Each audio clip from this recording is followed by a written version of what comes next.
नमस्कार मित्रांनो, स्वागत आहे आपल्या यूट्यूब चॅनलवर. आज पाहणार आहोत आपण परभणीच्या गंगाखेड पोलीस ठाण्यात गुन्हा दाखल.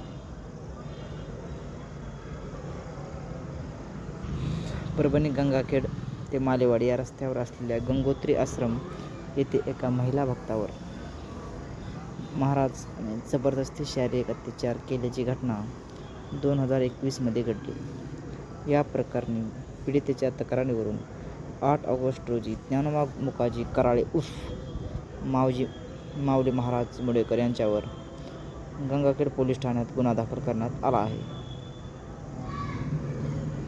खोटा दाखल झाला असल्याचे सांगितले जात असून योग्य तपास करण्याची मागणी केली जात आहे. 25 वर्षीय पीडितेने याबाबत तक्रार दिली आहे. सन 2021 मध्ये गुरुपौर्णिमेच्या दिवशी पीडित पत्नीसोबत गंगोत्री आश्रम येथे महाराजांकडे गेली होती. यावेळी महाराजांनी पीडित पतीला थंड पेय आणण्यासाठी पाठवले.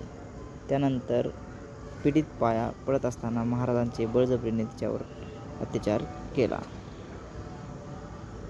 पीडितेने घडलेला प्रकार सासू-सासऱ्यांना सांगितल्यावर त्यांनी पाठिंबा दिल्याने याबाबत गंगाखेड पोलीस ठाण्यात 8 ऑगस्ट 2024 रोजी ज्ञानोबा मुकाजी कराळे उर्फ माऊली महाराज मुडेकर यांच्याविरुद्ध तक्रार देण्यात आली आहे.